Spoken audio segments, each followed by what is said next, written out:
Hello dear students. तो आज हम बात करने वाले हैं role of discipline knowledge in school curriculum. हमने ऑलरेडी नेचर कर रखा है डिसिप्लिन नॉलेज का, जिसमें हमने इंट्रोडक्शन की थी और साथ ही में देखा था डिसिप्लिन की डेफिनेशन, नॉलेज की डेफिनेशन। तो जब भी आपको रोल पे क्वेश्चन आए तो आप वो डेफिनेशंस जो हैं वो ज़रूर लिखेंगे, फिर उसके बाद रोल पे आएंगे। ये बोलता है डिसिप्लिन नॉलेज क्या है, एक बहुत ही इम्पॉर्टेंट रोल प्ले करती है डिज़ाइनिंग, इम्प्लीमेंटिंग और किसके, स्कूल करिकुलम के। ये जो है वो गाइड करती है टीचर को कि कैसे टीच करना है, क्या पढ़ाना है और क्यों पढ़ाना है। ये जो है साथ ही में सपोर्ट करती है इंटेलेक्चुअल, सोशल, कल्चरल और पर्सनल ग्रोथ पर किसकी, स्टूडेंट की। Let's see one by one किसका रोल क्या है। सबसे पहले आता है डेवलपमेंट ऑफ सोशल अवेयरनेस। अब जो डिफरेंट डिसिप्लिन है जो स्टूडेंट लर्न करता है, चाहे वो साइंस हो या सोशल साइंस हो, वो स्टूडेंट को हेल्प करता है कि वो सोसाइटी को, इन्वायरमेंट को, इकोनॉमी को, हिस्ट्री को या किसी भी अफेक्ट को, नॉट जस्ट जो सामने लिखे हुए हैं वही, बट एक होलसम चीज़ें उसको अंडरस्टैंड करने में हेल्प करता है। स्कूल सब्जेक्ट जैसे कि सोशल साइंसेज, इन्वायरमेंटल स्टडीज़, ये जो है स्टूडेंट को अवेयर बनाते हैं कि कौन कौन से सोशल इश्यूज़ हैं हमारी सोसाइटी में, हमारे राइट्स क्या हैं, रिस्पॉन्सिबिलिटीज़ क्या हैं और कितनी जो है डाइवर्सिटी पाई जाती है किसी भी सोसाइटी में। इसके थ्रू जो है वो लर्नर या स्टूडेंट जो है वो सोशली रिस्पॉन्सिबल सिटीजन बनता है और एक सेंसिटिव इंडिविजुअल भी जो है सोसाइटी में बनता है। ठीक है, तो इस तरह से डेवलपमेंट होती है सोशल अवेयरनेस। ठीक, फिर आता है second, preparation of text books. अब टेक्स्ट बुक्स जो हैं एक फाउंडेशन होता है लर्निंग का। अब जो डिसिप्लिन नॉलेज है वो प्रोवाइड करती है कंटेंट और स्ट्रक्चर की, जो भी हमें टेक्स्ट बुक को प्रिपेयर करने के लिए चाहिए। अब जो एक्सपर्ट्स हैं वो कुछ फैक्ट्स को, कॉन्सेप्ट्स को, थ्योरीज को और कुछ एक्टिविटीज़ को जो है वो एड ऑन करते हैं टेक्स्ट बुक में, अकॉर्डिंग टू क्या, बच्चे के लेवल के अकॉर्डिंग।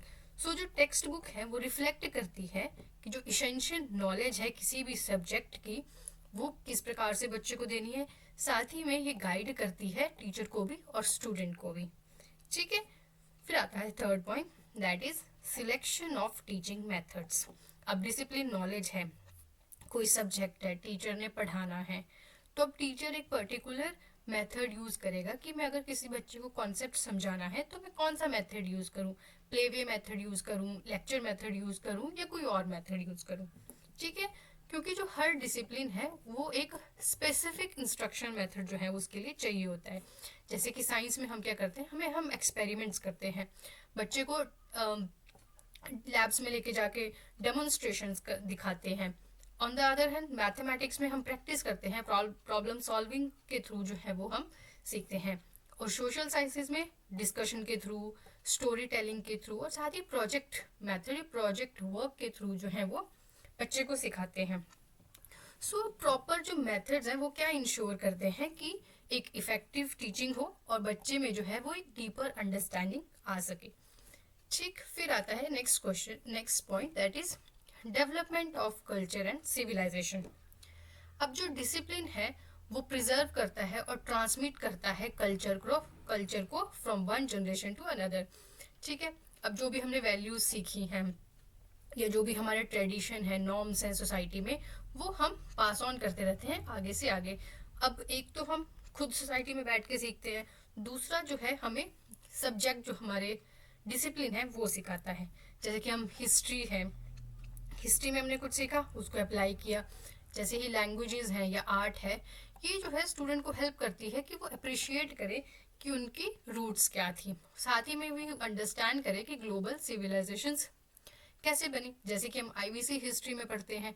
अब क्यों पढ़ते हैं, वहाँ पे हम देखते हैं कि वहाँ की सोसाइटी कैसी थी, वहाँ का कल्चर कैसा था, वहाँ की पॉलिटिकल लाइफ कैसी थी, लोग कैसे रहते थे, क्या खाते थे, क्या पीते थे। अब ये क्या था, ये हिस्ट्री है, बट इससे उनके कल्चर का पता चलता है जो आज भी हम फॉलो कर रहे हैं। राइट, इस तरह से जो है वो ये कल्चर आइडेंटिटी को और स्ट्रॉन्ग बनाता है, साथ ही में ये प्रमोट करता है diversity. Now next point is helpful in all round development of children. अब जो डिसिप्लिन है वो कॉग्निटिव, इमोशनल, सोशल, मोरल और फिजिकल डेवलपमेंट में हेल्पफुल है। अब कैसे? साइंस जो है बच्चे में क्यूरियोसिटी और रीजनिंग जैसी जो वैल्यूज हैं वो क्रिएट करता है। मैथ्स से लॉजिकल थिंकिंग आती है। आर्ट्स से जो है क्रिएटिविटी आती है, और साथ में जो लैंग्वेज है वो कम्युनिकेशन स्किल्स को बढ़ाती है। इसी तरह जो है, इसी तरह से जो नॉलेज है एक होलिस्टिक डेवलपमेंट जो है वो बच्चे में तैयार करती है। फिर आता है helpful in attainment of educational objectives. ठीक है, अब स्कूल का क्या एम होता है कि बच्चे को नॉलेज देना, उसको स्किल सिखाना, उसमें वैल्यूज इनकलकेट करना, एटीट्यूड फॉर्म करना और कॉम्पिटेंसी जो है वो बच्चे में इनहेरिट करना। अब ये जो है कैसे अचीव होगा? जब एक वेल स्ट्रक्चर्ड डिसिप्लिन होगा। ठीक है, अब जो लर्निंग आउटकम्स है हर सब्जेक्ट की वो लिंक्ड होती है एक ब्रॉडर एजुकेशनल गोल्स के साथ। इससे क्या इंश्योर होता है? जो करिकुलम है वो रेलिवेंट हो और मीनिंगफुल हो जो भी बच्चा सीख रहा है उसके लिए। फिर आता है it ensures a well organise educational system. अब जो डिसिप्लिन नॉलेज है वो क्या करती है? एक ऑर्डर, स्ट्रक्चर और सिस्टम जो है वो मेंटेन करती है एजुकेशन में। ये जो है हेल्प करती है कि एक पर्टिकुलर डिज़ाइन बना सके, एक पर्टिकुलर डिज़ाइन किसका? सिलेबस का, एक पर्टिकुलर सिस्टम हो सिलेबस का। फिर ग्रेड वाइज प्रोग्रेशन, मतलब हम देखेंगे कि बच्चे ने पहले क्या सीखा था, आगे क्या सीखा, एक स्टेप बाय स्टेप प्रोग्रेशन होता है। फिर assessment method, different assessment method हम टीचिंग में यूज़ करते हैं। फिर डिफरेंट टीचिंग मटेरियल। अब ये जो ऑर्गेनाइजेशन है, ये सब कुछ जितना भी बना, ये जो है एक सिस्टमेटिक लर्निंग एक्सपीरियंस में जो है हेल्प करता है, राइट। फिर आता है डेवलपमेंट ऑफ स्किल्स। अब जो हर डिसिप्लिन है वो डेवलप करता है एक स्पेसिफिक और ट्रांसफरेबल स्किल। जैसे कि हमने पहले भी देखा कि जैसे क्रिटिकल थिंकिंग है, प्रॉब्लम सॉल्विंग है, कम्युनिकेशन है, ऑब्जर्वेशन है, क्रिएटिविटी है या एनालिटिकल रीजनिंग है। ये सारी की सारी कहाँ से डेवलप हो रही है? किसी एक पर्टिकुलर सब्जेक्ट से। जैसे कि रीजनिंग हमने ऊपर देखा कि मैथ से, क्रिएटिविटी जो है वो आर्ट से आ रही है, कम्युनिकेशन लैंग्वेज से आ रही है। तो ये कहीं ना कहीं हम कहाँ से सीख रहे हैं? डिसिप्लिन की नॉलेज से ही आ रही है। और ये सारी की सारी जो स्किल्स हैं ये रिक्वायर्ड होती हैं किसके लिए? पर्सनल ग्रोथ के लिए। और साथ ही में किसी हमने फ्यूचर में कुछ प्रोफेशनल ग्रोथ भी हमें चाहिए तो उसके लिए भी हमें तैयार करती है। इसीलिए जो डिसिप्लिन है वो स्टूडेंट को तैयार करते हैं कि वो रियल लाइफ चैलेंजेस को सॉल्व कर पाए और उनका जो है करियर भी अच्छा प्रोग्रेस करे।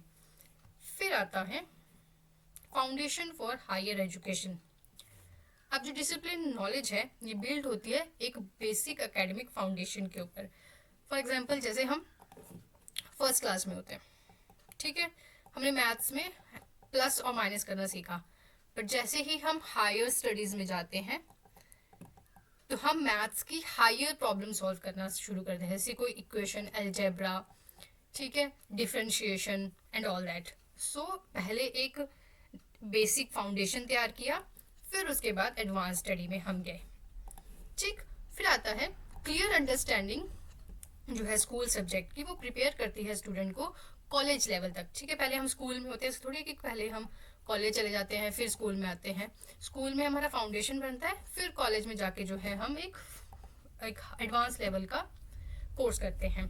इससे क्या होता है? ये जो है एक इंश्योर करता है कि बच्चे में जो एकेडमिक प्रोग्रेशन है वो स्मूथ रहे, ठीक है, स्टेप बाय स्टेप हो। फिर आता है development of scientific temper and rational thinking. अब सब्जेक्ट है जैसे कि साइंस और मैथ्स, ये जो है इंकरेज करते हैं लॉजिकल रीजनिंग को, एविडेंस बेस्ड थिंकिंग को और साथ ही में ऑब्जेक्टिविटी को। अब जो स्टूडेंट है यहाँ पे सीखते हैं कि किस प्रकार से क्वेश्चनिंग करनी है, किस प्रकार से इन्वेस्टिगेट करना है और वेरीफाई करना है जो भी हमें इंफॉर्मेशन प्रोवाइड की है। इसीलिए इससे जो है क्रिटिकल और रैशनल एटीट्यूड डेवलप होता है लर्नर्स में। Next point is promotion of national integration and unity. अब जैसे कि हमारे पास डिसिप्लिन होते हैं सोशल साइंस, सिविक्स और लैंग्वेज। अब यहाँ पे कोई एक्सपेरिमेंट तो नहीं हो रहा है, बट यहाँ से जो है हमारे अंदर नेशनल वैल्यूज आती हैं। ठीक है, जैसे हम सोशल साइंसेज में पढ़ते हैं तो पॉलिटिकल वैल्यूज आती हैं, सिटीजनशिप जैसा कॉन्सेप्ट हम सीखते हैं, साथ ही में कॉन्स्टिट्यूशनल आइडियल्स क्या वो जो वैल्यूज है वो इनकलकेट होती है कि हम इंडिया के सिटीजन्स हैं, राइट। फिर कल्चर यूनिटी, ये भी सोशल साइंसेज से आती है। अब इसी से जो हम लर्न करते हैं कि ये जो सोसाइटी है डाइवर्स है, सो साथ ही में इससे टॉलरेंस और शेयर हेरिटेज जैसी जो वैल्यूज हैं वो भी जो है एक लर्नर के अंदर आती हैं। इसी से है नेशनल आइडेंटिटी और सोशल हार्मनी क्रिएट होती है सोसाइटी में। Next point is supports curriculum planning and organisation. अब जो करिकुलम है का जो डिज़ाइन है वो डिपेंड करता है कि जो डिसिप्लिन की नॉलेज है वो क्या इंक्लूड करना चाहती है और क्या एक्सक्लूड करना चाहती है और किस सीक्वेंस में उसको रखना है। अब जो करिकुलम है वो ग्रेड वाइज हम बनाते हैं, ठीक है। एक सिस्टमेटिक होता है और प्रोग्रेसिव होता है, जिससे क्या होता है कि एक बैलेंस्ड और मीनिंगफुल करिकुलम बढ़ता है, जिससे बच्चे की होलिस्टिक डेवलपमेंट होती है। अगर मैं इसको एग्जांपल से समझाऊं अगेन कि फर्स्ट क्लास में आपने कुछ सीखा, जैसे आपने मान लो सिंगल डिजिट का सम करना सीखा। फिर आप सेकंड क्लास में गए, आपने मान लो 2 डिजिट का जो है वो सम करना सीखा, ठीक है। अब थर्ड या फोर्थ स्टैंडर्ड में गए, तब आपने 3 डिजिट का सम करना सीखा। अब ये क्या है, ये जो पूरा करिकुलम बना हुआ है ये एक स्टेप बाय स्टेप प्रोग्रेस है, होलिस्टिक डेवलपमेंट है यहाँ पे। ऐसा नहीं है कि आपको पहले 3 वाला ही सिखा दिया, फिर 2 सिखाया, फिर 1 सिखाया, लेकिन ये जो फाउंडेशन थी 3 डिजिट हम सीखने तक, ये हमारी प्रीवियस नॉलेज के ऊपर डिपेंड है, ठीक है। इसीलिए जो करिकुलम है वो प्लान्ड होता है और एक ऑर्गेनाइज तरीके से बनाया जाता है। फिर आता है enhancement of creativity and imagination. अब जैसे सब्जेक्ट्स हैं कि आर्ट्स है, लैंग्वेज है, लिटरेचर है, इवन साइंसेज में भी क्रिएटिव थिंकिंग, इमेजिनेशन और इनोवेशन जो है वो बच्चे में इनकलकेट की जाती है। अब जो स्टूडेंट्स हैं वो सीखते हैं कि किस प्रकार से खुद को एक्सप्रेस करना है, किस प्रकार से अपने व्यूज को रिप्रेजेंट करना है और जो है आउट ऑफ द बॉक्स जाके सोचना है। ये जो है कंट्रीब्यूट करता है पर्सनैलिटी ग्रोथ में और फ्यूचर इनोवेशंस में, right. Then the 14th point is role in assessment and evaluation. अब हर डिसिप्लिन जो है वो गाइड करता है कि किस प्रकार से बच्चों को असेस करना है। जैसे साइंस में प्रैक्टिकल्स एक्सपेरिमेंट्स के थ्रू, मैथ्स में प्रॉब्लम सॉल्विंग, और सोशल आंसर में, सोशल साइंसेज में हम क्या करते हैं, डिस्क्रिप्टिव बड़ा बड़े करके आंसर लिखते हैं, उसमें एनालिसिस करते हैं, ठीक है। वैसा नहीं है कि साइंस का असेसमेंट को हम सोशल साइंसेज के साथ कंपेयर कर सकते हैं, नहीं कर सकते, क्योंकि दोनों की मैथडोलॉजी अलग है। जैसे हमने लास्ट टाइम भी पढ़ा था कि हर डिसिप्लिन का अपना कॉन्टेक्स्ट, स्ट्रक्चर और मेथड होता है, राइट। सो इसीलिए जो डिसिप्लिन नॉलेज है वो इंश्योर करती है कि एक फेयर और सब्जेक्ट एप्रोप्रिएट इवेल्युएशन हम करें। फिर आता है it encourages inquiry and problem solving. Discipline जो है वो, यहाँ डिसिप्लिन का मतलब मैं अगेन क्लियर कर दूँ, सब्जेक्ट समझना है, वो वाला डिसिप्लिन है जो स्कूल में सिखाया जाता है कि लाइन में चलो, अनुशासन नहीं, ठीक है, हमने ये ऑलरेडी क्लियर कर चुके हैं। सो डिसिप्लिन जो है हेल्प करता है स्टूडेंट को कि वो प्रॉब्लम को एनालाइज कर पाए, प्रॉब्लम को आइडेंटिफाई करें, फिर उस जो आया है प्रॉब्लम उसको एनालाइज करें, फिर जो है एक सोल्यूशन क्रिएट करें। ये क्या है, इंक्वायरी बेस्ड लर्निंग, ठीक है। ये प्रिपेयर करती है स्टूडेंट को कि जो रियल वर्ल्ड में जो चैलेंजेस आने वाले हैं उनको वो सॉल्व कर सके। Next role is it provides career orientation. अब डिफरेंट सब्जेक्ट जो है वो इंट्रोड्यूस करते हैं बच्चे को डिफरेंट करियर पाथ्स के ऊपर, ठीक है। जैसे हम साइंस में जाते हैं तो हम डॉक्टर की तरफ बनना चाहते हैं, अगर हम नॉन मेडिकल लेते हैं तो हम इंजीनियरिंग सीखते हैं, या अगर ह्यूमैनिटीज़ में जाते हैं तो हम लॉ वगैरह, टीचिंग, सोशल वर्क की तरफ जाते हैं। सो जो डिसिप्लिन नॉलेज है वो एक्ट करती है as a guide for future growth, for future careers. Next point is help in value education and ethical understand. अब जो सब्जेक्ट होते हैं हमारे, जैसे कि लिटरेचर, हिस्ट्री, सिविक्स या सोशल साइंसेज, ये स्टूडेंट में मोरल, एथिकल और एम्पैथी, जस्टिस, कोऑपरेशन और रिस्पेक्ट जैसी जो वैल्यूज हैं वो डालते हैं। इससे क्या होता है, बच्चे का करेक्टर जो है वो बिल्ड होता है, साथ में ही एकेडमिक लर्निंग के साथ ही साइड बाय साइड दोनों चीज़ें हो रही होती हैं। फिर आता है डेवलपमेंट ऑफ कम्युनिकेशन स्किल्स। अब जो लैंग्वेज का डिसिप्लिन है, ठीक है, जैसे कि हिंदी, इंग्लिश या कोई और लैंग्वेज हम सीख रहे हैं, उससे क्या होता है, हमारी रीडिंग, राइटिंग, स्पीकिंग और जो लिसनिंग एबिलिटीज़ है वो इम्प्रूव होती हैं। जो अदर सब्जेक्ट हैं वो भी जो है वो बच्चे को सिखाते हैं कि किस प्रकार से आप खुद को एक्सप्रेस करना है क्लियरली थ्रू, चाहे वो डायग्राम्स के थ्रू हो, ग्राफ्स के थ्रू हो, प्रेजेंटेशन के थ्रू हो या रिपोर्ट्स के थ्रू हो। अब जो स्ट्रॉन्ग कम्युनिकेशन स्किल्स हैं वो रिक्वायर्ड है फॉर लाइफ लॉन्ग सक्सेस, ठीक। Then 19th is promotes interdisciplinary understanding. अब जो डिसिप्लिन नॉलेज है ये हेल्प करती है स्टूडेंट को कि वो कनेक्ट करे आइडिया अक्रॉस सब्जेक्ट।